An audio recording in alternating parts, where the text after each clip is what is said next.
Estamos começando mais um Outlive Cast. Hoje o nosso convidado é o André Sanches, sócio fundador da Garage Training, um dos maiores canais de triatlon no Brasil, que também é triatleta e já foi competidor de CrossFit. André, muito obrigado por ter aceitado o nosso convite para estar aqui hoje. Eu que agradeço. Valeu demais. Antes de falar do triatlon, propriamente o triatlon, né, que eu sei que você treina, é atleta amador de triatlon, sei que você é um cara de desafio, que você gosta de se desafiar, acompanho você nas redes sociais também. E um pouquinho antes disso, teve o CrossFit. Sim. Eu queria que você contasse pra gente por que o CrossFit, o que despertou o CrossFit. Tá. Há um tempo atrás fez o boxe também, né? Sim. Cara, eu, assim, só resumindo um pouquinho do esporte na minha vida, ele começou mais sério mesmo com o boxe, com 11 anos de idade. Não competia na época ainda, mas eu comecei a treinar mais sério, treinava aí 5 a 6 vezes por semana, comecei a fazer aqueles campeonatos entre academias e tal, mas eu sempre tive o meu treinador de boxe na época como uma figura muito importante para mim, diferente de um pai, mas um cara que me passava muito respeito. A gente sabe como é que é toda essa lance de disciplina, da luta e tudo mais, então ele teve um papel muito importante para mim, mas ao mesmo tempo eu não queria ficar com muita porrada na cabeça. Eu via o quanto que ele era... a vida assim, né? O quanto que ele tinha isso na vida dele, fazendo a diferença. Falei, eu não quero isso pra mim. Então eu não quis seguir num modo mais profissional no boxe. E, cara, continuei treinando sério. Eu fiz, acho que durante uns 15 anos. 15 anos? E aí, quando eu comecei a trabalhar no mercado financeiro, que eu mudei da Granja Viana para São Paulo. Por acaso, eu mudei do lado do box aqui de CrossFit, da CrossFit Taim. E aí um amigo meu falou, é a sua cara, você vai gostar do tipo de treino, o dono é meu amigo, vamos lá e tal. Eu fui com ele um dia. E aí comecei a treinar mais pela facilidade de ser do lado da minha casa. E participei de um campeonatinho, que na época era como se fosse um paulista, né, daqui em São Paulo. Acho que eu fiquei em terceiro, peguei a vaga para participar do brasileiro. Aí meu primeiro brasileiro eu peguei em sétimo. E aí eu fui evoluindo, aí peguei pódio em 3 campeonatos brasileiros, fui pro regionais, que é a América Latina, também peguei terceiro. Acho que o melhor brasileiro na época tinha pego 14º. Então isso já tinha garagem. Foi acontecendo. Então, e a garagem ela surgiu nesse meio, assim, no meio do CrossFit, porque veio um gringo, chama Brennan. Ele morava nos Estados Unidos, ele veio morar no Brasil, casou com uma brasileira, e ele já ganhou o Games em Equipe, que é o maior campeonato de CrossFit do mundo. E a gente começou a treinar junto. Nessa época eu estava construindo a minha casa, e eu sempre acompanhava os gringos, os americanos principalmente, tinham aquela garagem cheia de coisa. E aí o meu combinado com a Raíssa, com a minha esposa, era que eu só queria a garagem e colocar uma chapa na minha cozinha lá, e o resto ela podia fazer o que ela quisesse com a casa. É bem comum lá, aliás, a garagem de treino. E aí foi por isso, assim, que eu comecei a garagem, porque eu tava com esse cara, esse meu amigo, a gente começou a documentar e a galera começou a pedir cada vez mais os vídeos. A gente juntou com o videomaker, Rafa Leforte, na época, e a gente, só gravava os vídeos e colocava. E aí, depois de um tempo, eu conheci o meu atual sócio hoje, que é o André Onck, e chamei ele para ser meu sócio para ajudar a organizar e tudo mais. E daí para frente que realmente o negócio ficou mais sério. E aí, na pandemia, que eu fiz a transição pro triatlo. Aí, qual foi a grande, cara, drive? Assim, eu sempre quis fazer. Eu sempre tive o desafio que eu queria fazer um Ironman uma vez na vida, mas eu tava, na época, 105 quilos, competindo no CrossFit, pesado. Eu sabia que eu precisava perder músculo para não sofrer tanto no Ironman. E na época, na pandemia, não tinha nem campeonato de CrossFit rolando, nem um Ironman rolando, e eu sabia que eu precisava de um tempo para me preparar. E aí eu falei, cara, acho que eu vou usar esse tempo para isso. E aí fiquei 1 ano treinando. Tentei fazer alguns 73, na época não consegui, porque foram cancelados. Perdi acho que umas 3 inscrições, perdi Texas, acho que eu perdi o Panamá, não consegui nem jogar para outro ano, assim. Mas aí, na época, eu tava treinando com o Espadoto, ele falou pra mim, cara, você já tá treinando há um pouquinho mais de 1 ano, sei que você vai sofrer, mas se você quiser fazer o Ironman de Cozumel no México, ele vai acontecer, porque o México eu sei que tá rolando a prova. Se inscreve lá se você quiser que a gente vai, dá pra você ir. Aí eu fui direto pro full. Então não tinha feito nenhuma prova, fui pra Cozumel, porque eu já não aguentava mais esperar, queria fazer alguma coisa de prova. E aí, como eu sentia que eu tava evoluindo, que eu tinha muito que aprender ainda também nesse nesse meio do triatlon, eu falei, pô, cara, eu vou continuar. E aí fazem 4, 5 anos aí quase que, que eu tô no triatlon. E você acha que esse tempo que você passou Aliás, você teve alguma lesão no CrossFit ao longo desse tempo todo? Cara, não tive lesão no CrossFit, graças a Deus. É engraçado, né? Todo mundo acha, lesão. Mas... É que é o lance assim, se você for comparar com uma academia, que você senta no aparelho e faz o exercício, o CrossFit é dinâmico. É igual você comparar a academia com o futebol. Exercícios complexos, né? Mas também tem o lance da competitividade. Assim, você tá numa aulinha ali, sua segunda, terceira aula, você vê uma menina do seu lado que já faz há 1 ano, ela vai ganhar de você, velho. Só que quantos caras aceitam isso? E aí você vai se esforçar um pouquinho mais e a chance de ter uma lesão é grande. Sim. Então, realmente tem uma chance de ter lesão? Tem. Mas é porque vai depender do seu nível de competitividade ali. E do seu professor, principalmente. Sim, os boxes, o cara tem que te orientar a não fazer algumas coisas que não dá pra fazer de primeira. E curiosidade, assim, quanto que você levantava de hang clean, de agacha, cara, snatch? Eu já agachava com mais de 200 quilos. Snatch cheguei a fazer 140. Pesado. E clean and jerk acho que uns 150, assim. E eu não tinha facilidade com peso, velho. Nunca fui um cara que no CrossFit eu era o cara mais forte. Eu sempre ganhava da galera no cardio. Sim. Mas eu aguentava bem as cargas, assim. E esse tempo que você passou no CrossFit, óbvio que você ganhou força pra caramba. Período muito... que você tinha 100 e tantos. 105 cheguei. E aí você foi pro triatlon, você acha que o pedal foi uma parte muito boa, assim, que você falou, cara... porque você consegue transferir bem a força pro pedal, né? Agora, o que eu sofri muito natação, e sofro até hoje... Natação nem se fala, você sabe melhor do que ninguém, mas a corrida também... Mas o lado também, bom cara. É que é pouco tempo, né? É pouco tempo e, cara, não sei, até uma curiosidade minha, assim. Tem gente que é mais pesada na natação e nada bem. Nada bem. Então, eu acho que o peso realmente ele vai te influenciar muito mais na corrida. Porque para você correr a maratona, depois de ter pedalado e nadado, se você não tiver leve, véio, econômico, seu corpo não tiver econômico, e aí você tem músculo, você gasta mais. Então, eu já fiz alguns, o short, eu fiz o olímpico e tal, só que eu saí da água disparado na frente, me achando, né? Aí na bike pedalei, cara, na corrida, os caras me passaram numa velocidade absurda. Eu falei, não, no próximo eu quero sair junto pra ir compensar. Mas na bike, na corrida, você já tá moído. Então ali machuca muito, assim, E é diferente, né? Eu costumo dizer que é como se fosse dois esportes, né? O atleta que é velocista de natação, o cara que faz maratona, águas abertas, é diferente, né? Ciclo de pernada, o jeito de nadar também é bem diferente. Mas aí tem que perder, sei lá, eu teria que perder uns 15 quilos, assim, 10 quilos para começar a se sentir bem e nadar provas longas, né? Sim. Isso você tá falando dentro da natação ainda. Não, se eu fosse para um triatlo, eu tinha que perder. Eu tô com 91 quilos, eu tinha que perder. Mas um cara que nada longas distâncias na natação, ele tem que ser também mais leve ou não necessariamente? Tem atleta que é até mais gordinho. É mais pesado, né? Que acaba até sustentando bem o nado mais gordinho, né? Não é rasgado. Porque tem um lance de boiar mais. Mas atleta de velocidade, os caras têm, sei lá, 1,90, 90 quilos, 4% de gordura. É tipo um força, tem que ser, força tem que ser total. Forte mesmo. Mas ele não sustenta por muito tempo uma prova longa, né? Mas é interessante isso que eu achei que, assim, e dentro dessa transição, qual foi a parte mais difícil para você perder peso? Então, o começo eu acabei perdendo muito rápido, porque aquele choque no corpo, né, de tá ali sempre fazendo um estímulo igual, e por mais que eu acho que a alimentação, assim, eu já sempre comi bem, assim, nem de quantidade, não foi uma coisa que mudou tanto, mas por ter mudado o estímulo, entre 10 a 12 quilos, assim, iniciais, foram muito rápidos, coisa de 2, 3 meses.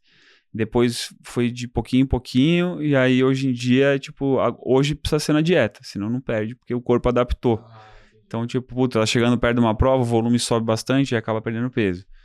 Mas se não agora, como é mais um detalhe, aí tem que ser na dieta para perder peso mesmo. E sua rotina, assim, semanal de treino, buscando, né, esse equilíbrio, que eu sei que é bastante difícil, né, ter equilíbrio entre família, saúde e mais o seu trabalho, né, que você tem o trabalho, eu trabalho no mercado financeiro. Mercado financeiro, mas hoje em dia eu me divido em várias frentes, assim, né, YouTube, mercado financeiro, tem esses projetos com a Raíssa agora das imersões, tanto na minha casa quanto os retiros que a gente faz, então... Ainda sobra tempo para treinar?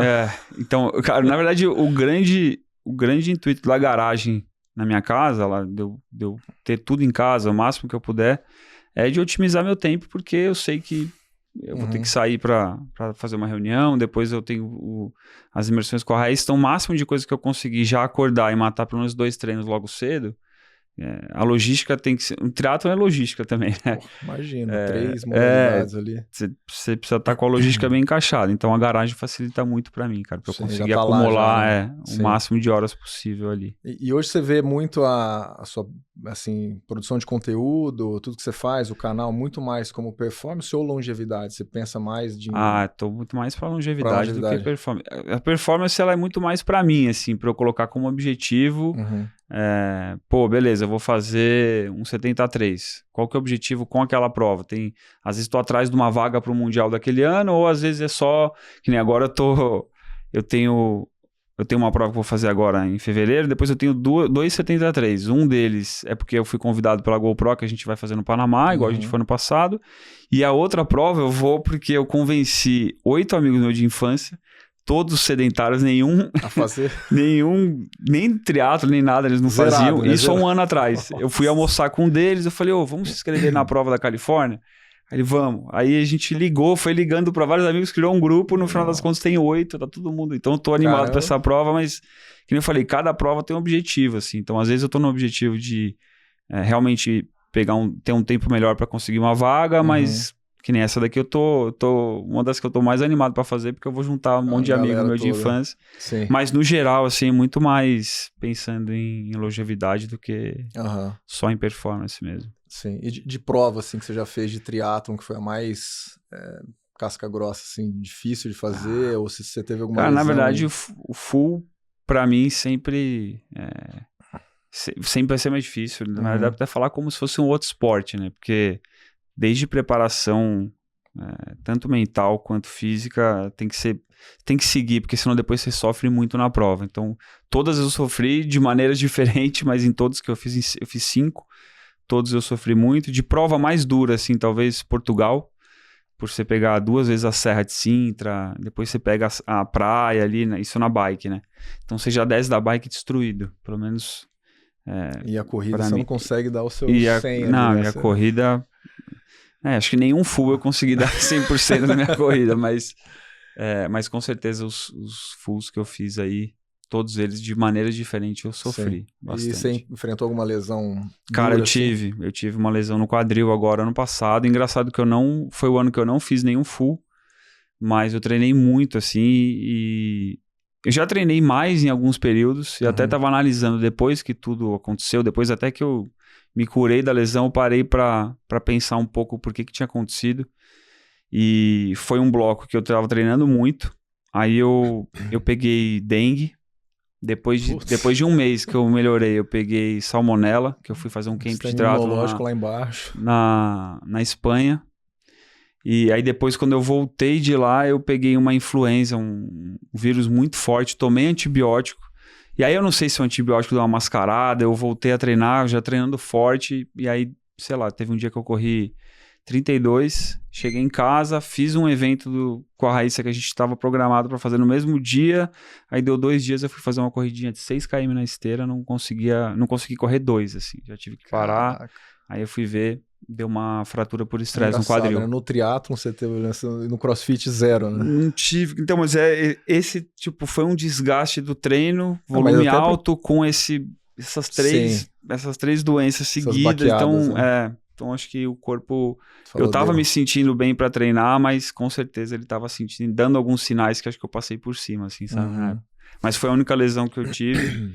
E melhorei agora, há uns 4, 5 meses. E você faz um trabalho de treino de força também? Faço, cara. Desde que eu saí eu faço 2 vezes por semana. 2 vezes. Eu faço de terça e quinta, das 5 às 6. No mesmo lugar que eu fazia o CrossFit, o meu treinador da época, ele, cara, tá estudando muito até hoje. A gente tem um grupo, Paulo Putinelli, que vai com a gente tem um grupo só da galera do triatlon e da corrida. Entendi. Que se junta de terça e quinta, das 5 às 6 para fazer esse específico de... importante. Aí é muito mais salto, coisas voltadas para corrida mesmo. Mas tipo, não tem treino de força, uma agacha com a gente faz, mas uma vez ou outra, assim. Longe de prova, principalmente. Então, quando tem as provas chegando... Às vezes eu tenho prova, mas a gente tem um grupo de uns 5, assim. Às vezes eu tenho prova, mas o Paulo não. Então... ele tira o pé do meu treino e dá uma Sim. força. Então depende muito do período que cada um tá passando ali. Mas é um treino que eu não vou parar de fazer nunca, assim, com Entendi. certeza. Principalmente pela longevidade, né? É. Não só pensando na performance, mas... Falam muito, longevidade, falam muito de VO2, né? Você tem um Massa VO2 muscular. e massa muscular. Você preservar. Acho que aquele Peter Attia, ele fala muito da força da sua Pressão, pegada sim. e 1 minuto do seu pendurado. VO2. Então tem um teste de São braquiação que eles fazem, que você tem que ficar 1 minuto pendurado.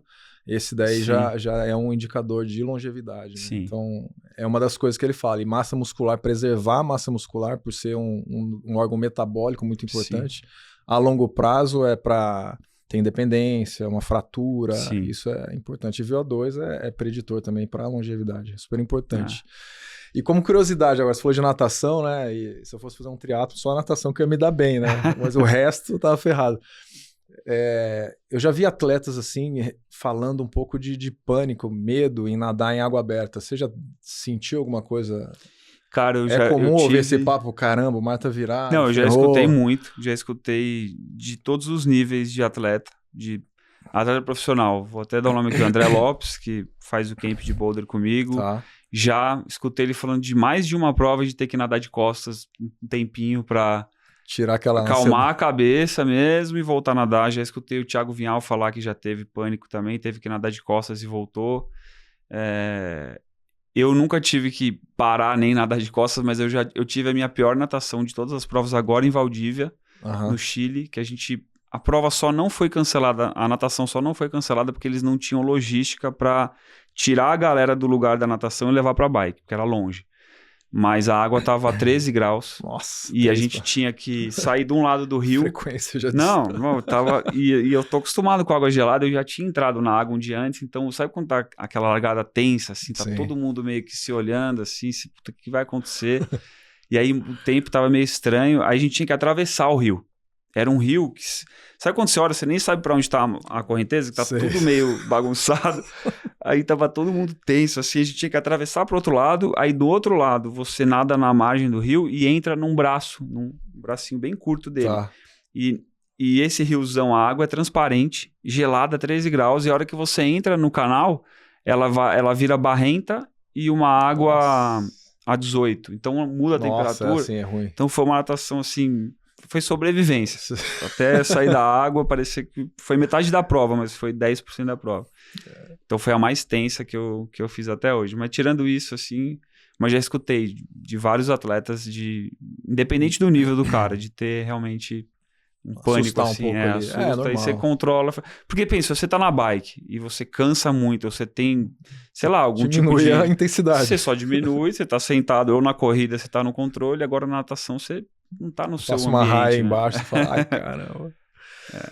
Mas é bacana. E com relação à suplementação, assim, que você faz ao longo da sua periodização de treino, sei lá, você vai competir agora, como que é só desde que você acorda até a hora que você vai dormir? Cara, eu tomo muito as vitaminas que eu sempre tomei, e aí eu tomo óleo de peixe, tomo vitamina D, tomo... Aí eu tomo creatina e betalanina. Não falo que eu tomo o ano inteiro, mas eu tomo sempre antes das provas. Às vezes eu dou uma pausa. O intratreino não tem como fugir, carboidrato e tal. Mas é isso, cara. Gosto de tomar maca peruana também, de vez em quando. Assim, faço alguns períodos que eu tomo. Mas sempre... A maioria deles de manhã eu tomo muito magnésio também, mais pra parte do sono e tal. À noite, né? À noite. Legal. E agora falando de gelo, eu sei que você gosta de gelo, curte gelo, tem a banheira de gelo, e não é só para recuperação, né? Sim. Você usa também para todos os treinos intensos, você usa ali um protocolo para recuperação também. Uso. Cara, a gente tem até um evento que a gente faz em casa e alguns que a gente faz, alguns retiros de 3, 5 dias, onde o foco é o mental, mas só para vocês entenderem, na minha casa lá eu tenho 5 banheiras, eu deixo 2 delas sempre ligadas, então eu deixo para mim mesmo, pro meu dia a dia, uma entre 8 e 9 graus e a outra o mais gelado possível, que ela chega a 2,5, 3 ali. Essa 2,5, 3 eu uso muito mais parte mental, porque é um tempo muito mais curto e realmente para causar aquele choque, principalmente no início do dia, para já começar o dia Mas aí nessa você coloca mais gelo ou não? Não, essa eu coloco gelo quando eu tenho os eventos. Porque eu sei que a galera no evento quer tanto ter a foto com o gelo ali, mas é difícil igual, cara. Assim, se você... Cara, eu acho que o gelo só pior. Cara, o contato do gelo na pele... É porque ele tem aquele contato, então realmente, além da impressão de você, né, psicológico, você tá ali em contato com o gelo, ele também tem principalmente a parte de cima, onde ele boia, né, que ele fica ali. Sim. Mas a água a 2, 3 graus, cara, se você errar no tempo, você já passa um perrengue no pós ali. Sim. Mas eu deixo a minha outra banheira sempre a 8, 9 graus para fazer uns 10 a 15 minutos. Principalmente treino longo, chego do treino já e faço. Ou se eu tô numa semana que tá mais carregada, assim, eu faço várias vezes também. Você faz o quê? Uns 10 minutinhos, 10 faço graus? 10 minutos. Deixo a de 8 a 9 graus, uns 10 a 15 minutos. Principalmente se é só as pernas, dá pra fazer uns 15. Sim. Agora, se eu entrar o corpo inteiro, eu faço uns já 10. Pega bem, né? Porque se passa frio depois, aí quebra o processo. Né? Sim. Mas aí, por exemplo, você quer fazer um pra resiliência mental. Você faz também? Aí eu faço no dia... Faço. Aí eu faço no começo do dia, mas aí... 3 minutinhos? Né? 3 minutinhos, porque não dá tempo de deixar seu corpo tão gelado a ponto de ser, na hora que você sair, você vai ter que correr pro banho. Você fica tremendo, falando trêmulo, assim, a boca? Se eu passar de 2, 3 minutos, você fica com a minha mão fica branca. Engraçado que eu fico com esses 3 dedos aqui, eles ficam brancos durante horas. Se eu passo do tempo. Sim. Então eu sei que se eu ficar de 2 a 3 minutos e sair, rapidinho eu tô bem. Eu fico uns 40 minutos ali tremendo, vou falar. Não, agora se... Tem um monte de gente que vai em casa nos eventos ou quando a gente faz os retiros, passa um tempo que você tá nesse 2, 3 graus, seu corpo ele cria uma camada de calor e você fala, eu fico aqui. Sim. Beleza. Só que aí eu sou obrigado a tirar os caras de dentro porque eu sei que eles vão passar um perrengue depois. Porque na hora que você tá ali, seu corpo, ele é inteligente pra caramba, então ele vai te manter vivo. Você não vai passar frio a hora que você tá ali dentro. Ele tá fazendo o máximo que ele pode pra te manter ali. Só que a hora que você sai, que ele vai... Eu tava escutando esses dias um estudo, ele começa a redistribuir o sangue. Então ele tira o sangue ali, porque quando você tá ali dentro da água, o sangue ele sai das extremidades e vai pros órgãos vitais. A hora que ele começa a misturar esse sangue de novo, gelado com o quente, você começa a passar muito frio. Nossa. Até você regular, você já é passado. Então, se você passar do ponto lá dentro esse momento fora, ele é muito ruim, cara. E aí você quebra todo o processo de produção de gordura marrom, tudo que deveria ser bom, você corre para um chuveiro quente ou para uma sauna ou para alguma coisa, porque você tá passando muito frio. Então tem que ter o tempo certo, assim. Sim. Aí a galera pergunta muito, mas qual que é o protocolo que é seguro? Na verdade, o seguro de 2 minutos é seguro. Agora, a ideia é você realmente se conhecer no gelo também, começar devagar e evoluir. Não tem esse impacto também, assusta, né? Exato. Eu quando tava competindo, eu lembro que a gente fazia 10 graus por 10 minutos. Mas se eu ia nadar, por exemplo, uma semifinal e à tarde uma final, eu já não gostava de fazer. Porque eu ficava a tarde inteira passando frio até chegar na piscina, né? E a natação o tempo todo ali tá em contato com a água, né? Então, e além de, você na natação tá em contato com a água, tá perdendo calor, você tá gastando caloria, você tem que estar bem pro gelo. Eu sempre falo pros caras, você não vai fazer um gelo, uma imersão no gelo se você não tá se sentindo bem. É igual você não vai treinar se não tá se sentindo bem. Sim. Você tem que ter uma certa energia pro seu corpo se recuperar daquele estresse do gelo para ele se absorver ele como uma coisa boa. Sim. Igual você treinar, se você não estiver bem, você não vai absorver o treino que você fez. Não vai causar... O estresse ali vai ser até um estresse ruim, positivo, não vai vir, vai vir o negativo. Sim. Então é sempre entender se você tá se sentindo bem para fazer imersão no gelo também. E eu sei que você fez aquele Wim Hof lá, o método dele, né? Cara, isso é muito mais para a parte mental. Esse é 100% mental também. Conta um pouco dessa experiência, assim, de uma forma bem resumida. Eu vou contar como começou, assim, porque eu sempre quis fazer o evento com ele. Ele tem evento no mundo inteiro e sempre com os instrutores dele. Mas eu falei, se for para eu fazer, eu quero fazer com ele, né? Que é o cara que inventou o negócio, ele tá ficando cada vez mais... Né? Ele tá ficando cada vez mais velho e tal, queria um dia conseguir isso, e nunca tinha vaga. Aí eu acordei um dia cedo lá em casa, tomando café, abri meu Instagram, tava um jogador da Alemanha, que tinha ganhado a Copa do Mundo, com a taça da Copa do Mundo na mão, a foto cortada no meio, ele de sunga, assim, com o Wim Hof no gelo. Aí, falando que foi as 2 maiores experiências da vida dele. Caramba. Aí eu, caramba, deixa eu entrar no site aqui, ver como é que tá. Aí eu entrei e tava lá, vagas abertas. E isso era, sei lá, julho do ano passado, e aí eu já falei pra Raíssa, tem vaga, vamos? Ela falou, eu não vou nem ferrando, mas pode ir. Ficou no hotel, você vai. Aí eu me inscrevi, ela não foi nesse evento, isso foi em dezembro, E aí ela se arrependeu quando eu tava lá e se inscreveu porque tinha em fevereiro, ela foi sozinha depois. Aí ela foi. Mas, cara, é um evento que você vai, desce na Tchecoslováquia, sobe a montanha, 4 horas de transfer, fica lá em cima. De bermuda. Não, aí você vai pra um hotel. Tá. Fica no hotel 6 dias. Aí você tem 6 dias de programação, direto. Entendi, uma imersão mesmo. E eu peguei de -3 a -7 todos os dias. Então, eu peguei assim, é o pico do inverno lá de cima da montanha. E aí são várias dinâmicas, todas com respiração e gelo. Só que ele faz respiração antes e depois o gelo? Não necessariamente. É um retiro de 6 dias entre sessões de meditação e imersão no gelo, ou caminhada na neve, ou tem várias coisas diferentes, mas não necessariamente elas são seguidas. Tipo, você tem que respirar para ir pro gelo. Você participa das dinâmicas e os processos de respiração, eles te ajudam muito quando você está passando aquele aperto no gelo. Então, você vai usando as técnicas que você vai aprendendo. Simpático e tal. E cara, é legal, assim. Não é muito o que a gente faz nos nossos retiros, porque eles não explicam muita coisa. Tipo, o negócio deles é muito na prática, vai pra atividade, é música e beleza. E o Wim Hof é muito doido, assim, um bicho do mato, o cara explica, você não consegue ter uma conversa com ele, não existe conversa, ele, tipo, não tem um diálogo, assim, ele é legal, é muito legal, mas como experiência, assim, mas ele não te passa a informação tipo, muito pra no aquele detalhe. conhecimento que você fala, pra você estudar, você tem que estudar, não é com ele ali. Mas o lance dele é a experiência, é legal pela experiência. Aí essa caminhada de 2h30, você começa no meio das árvores, perto do hotel. Só que a hora que você passa as árvores, que abre, assim, que vem o vento, né? Tipo, se você não tiver focado, você desce e volta. Bizarro. Porque o vento, o bicho pega mesmo, assim, então... Mas quando neva, é engraçado que dá uma abafada, parece que... até no som, porque é diferente de chuva, né? Mas é muito louco esse evento. Essa parte de respiração eu gosto bastante, assim, eu li muita coisa dele e não sei se já ouviu falar de respiração holotrópica também. Sim. Mas é um negócio meio diferente. De hiperventilação mesmo, só que por muito tempo, né? Ela sempre vai liberar alguma coisa dentro de você, então... Então, ela é bem diferente, assim, e aí tem uma parte que eles falam pra ficar, se você fazer uma inspiração e segurar o máximo que puder, né? Eu consegui, semana passada, fazer 2,50 minutos. E foi assim, sem fazer nada, de apneia. Eu falei, cara, eu fiquei muito tempo. Sim. Só que deu uma baita de umas tonturas, assim, que eu não, falei, você tem que fazer deitado, e aí até...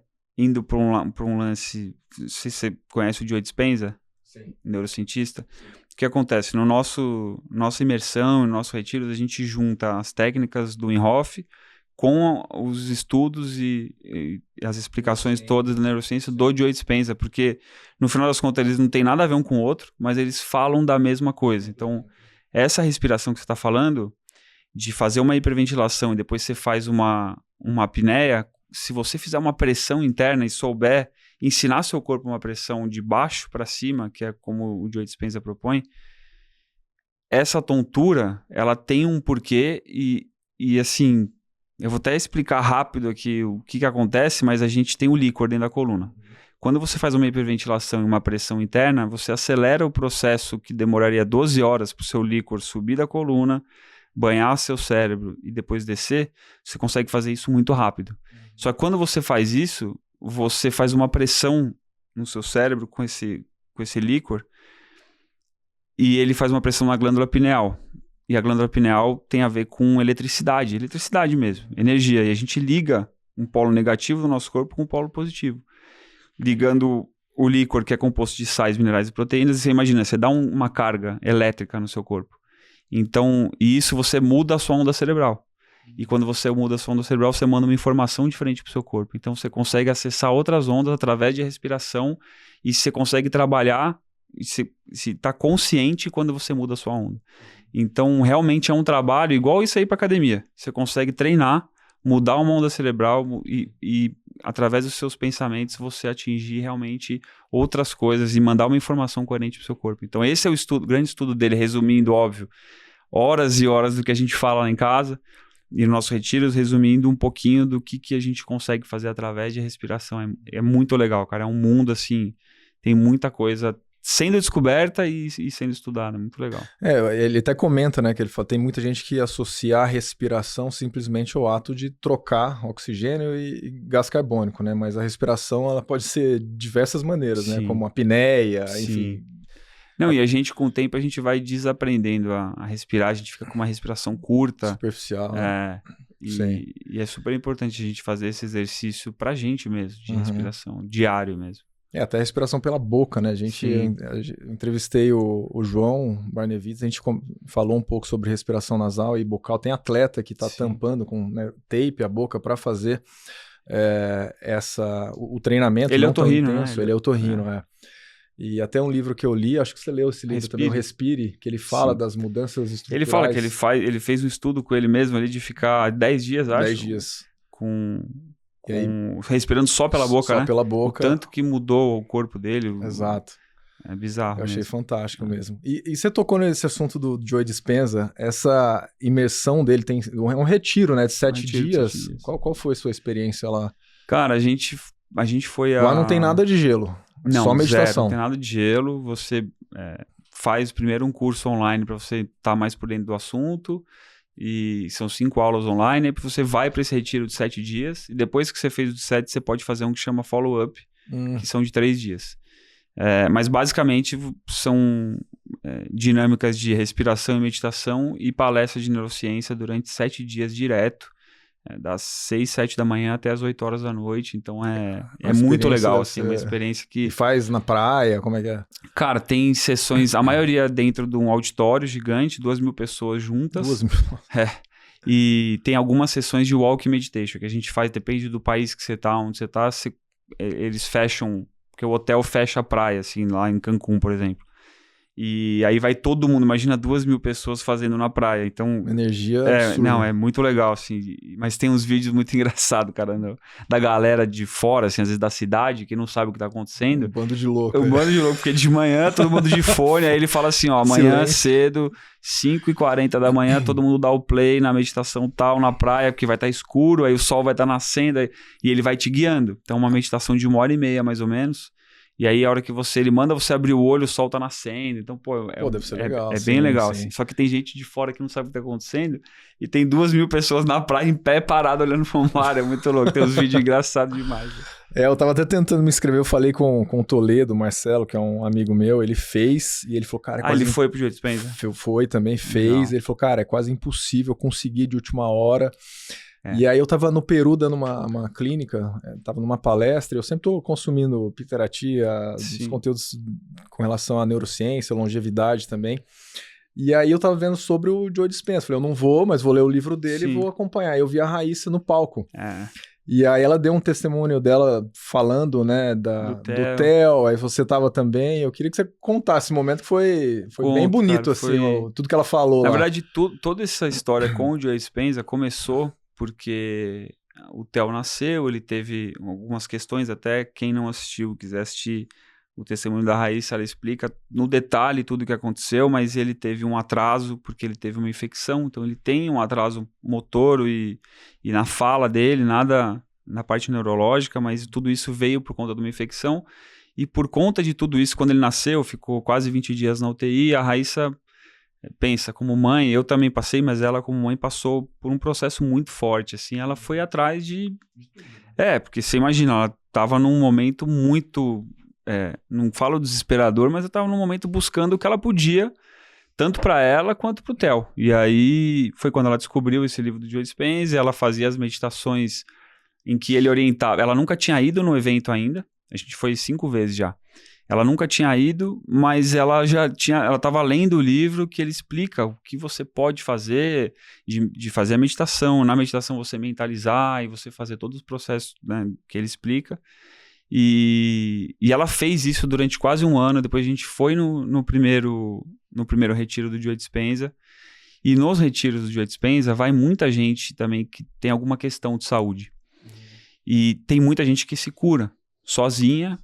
E a gente tem sessões de cura, de meditação, Healing Meditation, que eles chamam, em que todo mundo que está no evento se junta para mandar uma energia para aquela pessoa que está doente e tudo mais. E E aí depois tem o testemunho dessa pessoa contando. Tem algumas pessoas que se curaram, tanto elas fazendo a própria meditação, quanto, enfim, indo nos eventos. E aí algumas pessoas ele convida para contar o que aconteceu, como foi. E, cara, depois de... A gente estava no terceiro evento que a gente tinha ido. O Theo teve toda essa questão. A gente fez todo esse lance de meditação, a Raíssa principalmente. E ele faz também? Cara, ele faz, mas assim, porque ele vê direto, ele acorda, Exemplo, né? Ele acorda em casa, a gente tá sentado no sofá com fone de ouvido, tapa-olho, a gente não vê, mas às vezes eu abro o olho e ele tá do meu lado, sentadinho assim. Aí às vezes quando eu abro o olho eu pergunto, Theo, você quer fazer um pouquinho? Aí eu coloco o meu fone com a meditação que eu tava fazendo, ele fica quietinho. Teve um dia que ele ficou 10 minutos, direto fazendo. Bastante pra ele. Até eu que fui, eu vi que ele tava até meio, porque são meditações, algumas são fortes assim, um som bem... E eu vi que ele tava começando a ficar meio agitado, aí eu que tirei, falei... Tá. Mas, cara, fez 10 minutos direto, foi esses dias, assim. Mas, enfim, E aí ele convida algumas pessoas a contar um pouco de como foi, do que ela fez, do que aconteceu. Uhum. E aí foi aí que ele chamou a Raíssa pra dar um testemunho e falar um pouco da história dela, com as meditações, do Theo e tal, e foi bem legal.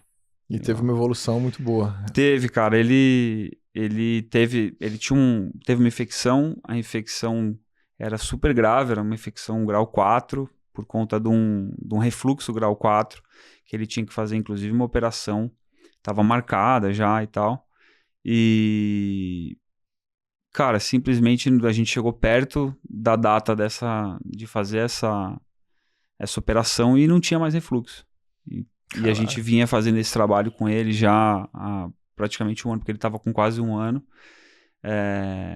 E, assim, resumindo a história, depois até convido a galera que quiser saber mais, escutar o testemunho da Raíssa, que explica no detalhe, que aí é bem mais longo.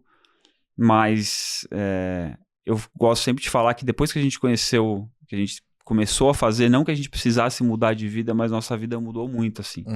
Muitas coincidências começaram a acontecer. Se encontraram, Então, assim, quem se interessa pelo assunto, eu indico demais ler o livro. Quem tiver interesse também nos eventos, é uma coisa que sempre que eu puder, se eu conseguir me organizar, eu vou pelo menos a cada 6 meses, porque é uma coisa que é difícil você juntar 2.000 pessoas para fazer nessa intenção, Sim. nessa intensidade, assim. Sim. E aí você passa por um processo que você fala, cara, eu não vou parar de fazer isso. Mas o dia a dia ele vai te afastando um pouquinho, né, pela correria e tudo mais, então por isso que eu acho que é importante eu voltar a cada 6 meses se eu puder para mim, e é por isso também que, mais uma coincidência, a gente começou a fazer tudo isso de abrir nossa casa para as pessoas, de fazer alguns retiros de 3, 5 dias, porque a gente vê a resposta da galera também, então tá sendo muito legal de passar um pouquinho do que a gente aprende nesses retiros para a galera aqui, né? Também, Então é por isso que a gente começou. Foi depois que a gente foi nesses retiros que a gente começou a fazer também. E sobre sono, ele fala alguma coisa? Cara, não, assim, ele não fala especificamente sobre o sono, mas é só uma ligação um pouquinho da meditação com o sono, assim. Se a gente fica muito tempo numa onda cerebral que a gente do estresse, que ela, por algumas coisas, ela é muito importante a gente, né, para sobreviver.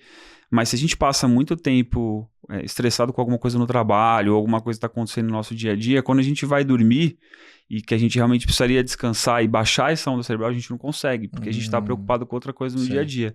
Só que se você se coloca, nisso que seja forçado no início, a sentar, que seja 10 a 5 minutos por dia, e forçar, através de uma meditação guiada, a ensinar para o seu cérebro que é possível você baixar essa onda durante o dia, no momento que talvez você estaria no estresse, vai te ajudar no seu sono a recuperar melhor. A pessoa com síndrome do pânico tem um benefício gigantesco, né? Inclusive o gelo é um tratamento em vários lugares para quem tem síndrome do pânico, porque você simula ele. De forma deliberada, você entrar no gelo. Você sabe que você está entrando no gelo, você sabe que se você quiser, você pode levantar e sair, só que ele está te causando um mais gatilho. Controlado, né? Só que ele causa o gatilho exatamente igual a uma síndrome do pânico. Sim. Ele vai desregular sua frequência respiratória e você vai se obrigar a se controlar, senão você sai. Sim. E aí, se você não conseguir ali, tudo bem. Na outra vez, você vai um pouquinho mais longe. E aí, você vai ensinando a se controlar numa situação de descontrole.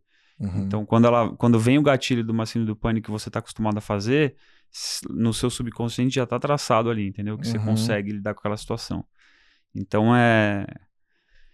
não é fácil, nunca vai ser fácil entrar no gelo, mas ele tem tem esse benefício por trás aí que fica ali um caminho neurológico traçado. Olha, eu faço umas 2 vezes por semana, eu nunca acostumei. Não, nunca vai ser fácil. Não tem Como acostumar. não tem então, falar, como. não, respira Não de forma profunda, lenta, o seu sistema parasimpático. Você fala, cara, você sabe o que tá vindo pela frente ali, porque você já fez, mas fácil nunca vai ser. Sim, mas eu vejo que até tem muitos atletas, mesmo atletas profissionais, que chegam em competição e tá no balizamento, vai entrar e, cara, tem uma crise de pânico assim que o cara não consegue performar. Sim. Eu falo, cara, se minimamente você consegue controlar ou entender a fisiologia do sistema simpático, parasimpático, você consegue se virar ali naquela hora. Sim. Só que não é um ambiente controlado, você tem que entrar lá e nadar, você tem que entrar lá e competir. E o gelo, eu senti muito próximo, assim, da sensação que eu sentia quando eu entrava numa arena, todo mundo olhando, assim, eu falava, caralho, preciso dar resultado. Você chegou a fazer competindo, né? Competindo. Eu faço gelo, não com foco na parte de resiliência mental, muito mais para recuperação, mas desde 2009, mais ou menos. Então, o contato com gelo eu já tive, mas gelo na pele... Pra mim foi um negócio completamente diferente do que eu já tinha feito. E se entrar com as 2 mãos pra dentro também parece que não, mas muda tudo. O pé e também. A mão e o peito, pra mim Tanto é que nos Estados Unidos eles usam uma botinha, né, de neoprene, assim, pra tem pôr alguns na lugares mão, que você entra com a bota e com a luva, né? Pra não ter tanto impacto, assim, né? E você acha que isso tem um efeito muito positivo para a longevidade, quando você fala nesses rituais de... Cara, eu acho que sim. Inclusive, até falando uma curiosidade aqui, assim, da galera que vai nos nossos eventos, teve um cara, médico, ele é um médico super famoso, obstetra, agora não lembro o nome dele, mas ele foi em casa, assim, aí chegou um senhor em casa, eu falei, nossa, Raíssa, quantos anos esse cara tem? Vai dar uma intimada na gente. Não, eu falei, quantos anos esse cara tem? Vai entrar? Acho que ele tinha quase 80 anos. E super, tipo, à vontade, tava mó de boa que ele ia entrar no gelo, assim. Na amnese dele. Eu falei, será que ele sabe que ele tá vindo entrar no gelo? Porque, engraçado, outra coisa, tem um monte de mulher que dá de presente pro marido e nem fala onde tá indo.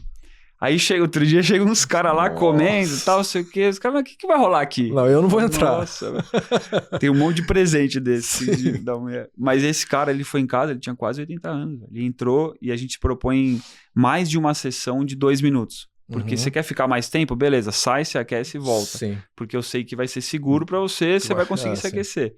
Ele entrou mais de uma vez, mais de quase 80 anos. Já teve criança de 12, de 13 anos que foi também. Então, mas com certeza, cara, pra longevidade, mais uma vez, assim, você tem que entender o seu protocolo seguro. Então, não existe um protocolo que eu vou falar que é pra todo mundo. Mas indo aos poucos, com certeza. E sauna também você usa no dia a dia? Sauna também, cara. Tem uma sauninha lá em casa. Óbvio que normalmente você usa no final do dia? Eu uso no final do dia. Quando se eu for fazer o choque térmico, eu termino. E se for de manhã cedo, eu termino no gelo. Se eu for fazer final do dia, eu termino na sauna. Mas basicamente eu faço separado. Na maior parte das vezes eu faço separado. E a sauna é meio que uma regra lá em casa, o horário que eu coloco o Theo pra dormir, a sauna já tá ligada, a gente faz 15, 20 minutos e vai dormir depois, eu e a Raíssa. Vocês fazem toda noite lá? Cara, umas 5, 6 vezes por semana eu faço. Porque faz muita diferença. Tanto pra eu dormir mais rápido, pra eu... Pô, a gente faz muito esporte, acaba tomando muita água, às vezes, pô, fico indo no banheiro à noite. Nossa, se eu faço a sauna, eu sei que eu não vou no banheiro à noite, então eu durmo a noite inteira. E na sauna tem algum protocolo que você segue? Cara, assim, eu tenho um que eu faço que você me passou uma vez, mas aí eu faço uma vez a cada 15 dias, porque você precisa de um tempo, acho que de 2 sessões de meia hora com 5 minutos de intervalo. E eu fiz agora esse final de semana 3 de meia hora, só que o meu intervalo eu ficava 5 minutos no gelo. 4 horas transpirando. Não, só que aí você fica, tipo, você tem que estar bem. Sim. Foi um dia que eu não ia treinar, era um dia de descanso. Aí eu usei a energia que eu tava pra fazer sauna e gelo. É legal que tem alguns estudos do Huberman que falam que libera mais GH, Sim, você libera, sei lá, 16 vezes GH. GH. Mas eu faço porque realmente você precisa se organizar, tem um certo tempo ali. Mas, cara, né? eu esse dia, assim, no dia seguinte, não lembrava quando eu tinha dormido, sei lá, próximo de 10 horas. Eu dormi essa noite seguinte, assim, dormi muito. Porque eu lembro que depois que eu faço esses protocolos, ou muito gelo, ou quando eu faço muito gelo e sauna, eu fico de uma maneira diferente do treino, mas eu fico muito, tipo, não cansado, mas meu corpo dá uma baixada. Até a hora que eu vou dormir, aí no dia seguinte eu acordo bem. Mas quando você troca muito essa energia do calor ou do frio, eu sinto que meu corpo dá uma... Tipo, ele precisa descansar, mas não com aquela sensação do cansaço do treino. Uhum. Que é boa, sabe? Que você fica... Sim, dá uma sim. baixada na frequência pra você dormir melhor mesmo. E você monitora sono todo dia também? Ah, fico com anel, com relógio. Quanto que dá a sua pontuação, mais ou menos? Cara, ele... Quando ele dá acima de 80 é que tá muito bom. Assim, O meu mim, padrão é 84, 86, 7 horas se dá e abaixo de 20. 80 eu já começo a ficar meio assim, meio ligado. É. Mas eu acho que cada device, cada um tem o seu... Esse aqui sempre dá... O relógio sempre dá uma pontuação maior, o anel dá... E acho que tem o Whoop também, que tem muita gente que usa. Mas falam que cada um tem uma... Então você tem que estar tem acostumado... um desvio padrão, você tem que estar acostumado com o que você está usando sempre. Mas o meu é próximo de 80 ali. E acho que às vezes não necessariamente a nota boa pra mim é que vai ser boa o seu pra você. padrão, Então, né? Pra mim, 7 horas e 20 eu me sinto bem, mas, por exemplo, eu tava... Não sei se você já assistiu o Longevity Hackers, do Brian. Não assisti ainda. Tem o Don't Die também dele, e ele é 1% da população, né? Então ele consegue 100% a pontuação dele. Eu falei, cara, tipo, é impossível. Ele dorme às 8h30 e acorda 4h30. Não, eu vi do cara que hackeia que vai tudo. Viver pra sempre, né? Sim. Que ele acha que eu acho difícil parar de pé esse projeto, mas vamos ver o que vai dar. Tem umas coisas que é meio impossível você transferir pra uma vida de uma pessoa normal, né? Porque não é, eu acho que não é só alimentação, sono, exercício físico, mas a parte social. Cara, isso entra muito eu acho que aí ele vai até um pouco contra o que a gente estuda na questão até do Joe Dispenza, assim, que ele fala muito, inclusive nos eventos dele, ele tira um pouco de sarro. Ele fala, cara, não adianta nada você comer sua comida vegana, você tomar seus suplementos, só que você passar seu dia vibrando, você só vai transformar, como é que ele fala? Você vai transformar as suas proteínas veganas em fear, em medo, porque você fica vibrando no medo, você tem que estar se sentindo bem.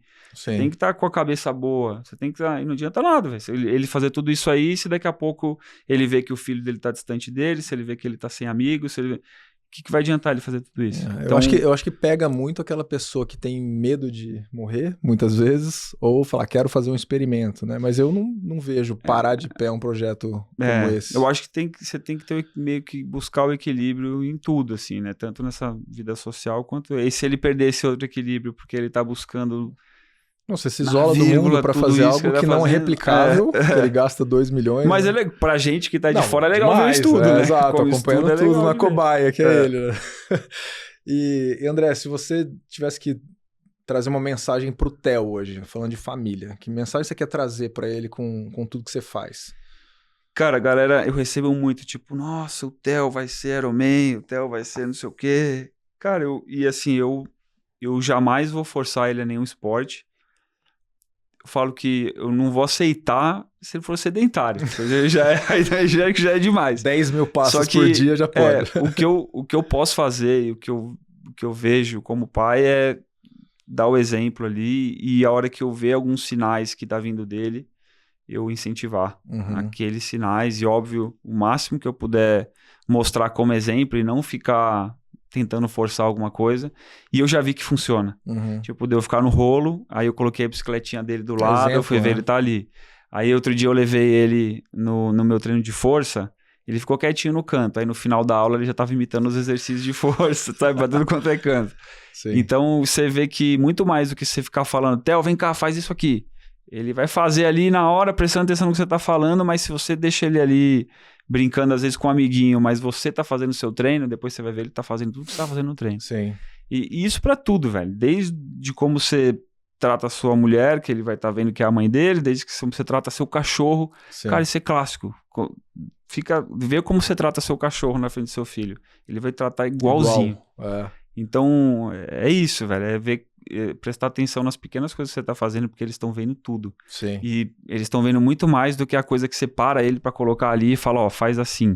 Aí ele vira de costas, você faz diferente, ele vai fazer... Sim. Ele tá escutando, tá de olho, ele tá de olho em tudo. Então, acho que é muito mais pelo exemplo do que realmente colocar a criança ali e tentar forçar alguma coisa. Sim. Então, acho que é muito mais sobre isso, assim. Legal. E sobre os próximos desafios agora pra 2025? Tem alguma prova em vista? Tem. Cara, eu tô com uma prova diferente aí. Como o calendário para buscar a vaga para Kona só vira de agosto para frente, Pra eu mudar um pouquinho, eu tô inscrito numa prova na Espanha agora em fevereiro, daqui exatamente 1 mês e 2 dias, chama Hyrox, não sei se vocês já ouviram falar, Sim. que tem alguns atletas profissionais de triatlo. Aqui no Brasil, tá, o pessoal tem... Cara, aqui ainda não teve nenhuma prova, eles estão planejando de vir pra cá esse ano ainda, fazer uma prova aqui, mas na Europa já tá muito forte há uns 5 anos, eles já estão forte nos Estados Unidos há uns 2 anos, assim. E é sempre 1 quilômetro correndo e sempre 1 quilômetro correndo, um exercício. A mesma prova no mundo inteiro. Ah, tá. E então você consegue treinar para aquela prova, não tem nenhum exercício complexo, não tem barra, não tem ginástico. Tem alguns exercícios de força, mas... Então, LPO não tem, por exemplo. Não tem LPO, não tem ginástico. É sempre 1 km de... Eu vou tentar resumir tudo. 1 km de corrida, 1 km de remo, 1 km de corrida, 1 km de esqui, 1 km de corrida, farm walk, então você carrega a kettlebell. Aí é força. Aí 1 km de corrida você empurra o sled, que é o trenó, aí também é força. 1 km de corrida você puxa o sled na corda. 1 km de corrida, você coloca um saco de areia e faz lunge. 1 km de corrida termina no wall ball. Sem wall ball, aí acabou a prova. 8 rounds mais ou menos. Dá 8 km, 8 exercícios. Tá. E se você for colocar o remo, o esqui, tudo como cardio, e tem burpee no meio. Nossa. 80% da prova é cardio. Então os caras que saem do CrossFit pra fazer essa prova, e o cara que sai do triatlo, tá muito mais... O gás dele já... Ele tá muito mais preparado do que um cara que sai pesadão lá do CrossFit pra fazer uma prova que 80% é cardio. Sim. Então não sei, vou ver como é que vai ser, vou participar legal. a primeira vez, mas já tem alguns 73 programado aí. Mas pra mudar um pouco o foco nesse começo do ano, aproveitar esse período de base também pra treinar. Sim. E aí depois volto pro 73, que eu vou fazer Panamá e Califórnia na sequência. Show de bola. Bom, pra gente encerrar, se você pudesse mandar uma mensagem que chegasse em todas as pessoas do mundo, que mensagem seria essa? Sei lá, o seu propósito, o que você gostaria de transmitir para essas pessoas com a comunicação que você tem, os conteúdos que você gera, você como pai? Cara, eu acho que primeiro como dono aí um dos sócios aí da garagem, e enfim, acho que como mensagem pra galera que me acompanha, eu sempre gosto de falar pra cada um identificar as coisas que funcionam pra você mesmo e não levar, tipo, tanto quando as pessoas me veem ou quando vê qualquer pessoa como referência em alguma coisa, mas identificar o que funciona pra você. Às vezes você não é um cara que funciona acordando 4, 5 horas da manhã e o cara fica forçando isso e não vai funcionar pra ele. Então, realmente ver o que funciona mas mais uma vez, ser sedentário acho que nunca vai ser uma opção. Então acho que essa é a mensagem. Estimular as pessoas a isso. Essa é a mensagem aí que eu tento sempre passar, mas do que é a verdade pra mim, porque eu vou conseguir passar isso pra galera também. Pô, show de bola, André. Obrigado pelo papo aí. Eu que agradeço. Foi muito legal. A gente tem uma camiseta aqui da Outlive pra você. Obrigado. E sucesso aí pra vocês, pô. Legal. Obrigado. Demais o projeto. O espaço é seu também pra deixar aí suas redes sociais, o canal também, pode ficar à vontade. O canal é Garage Training e Instagram af.sanches. Show, perfeito. Isso aí. Valeu, André. Valeu. Obrigado. Pessoal, a gente fica por aqui com o OutLiveCast. Não deixem de nos seguir no nosso canal no YouTube também, no Spotify. E até a próxima.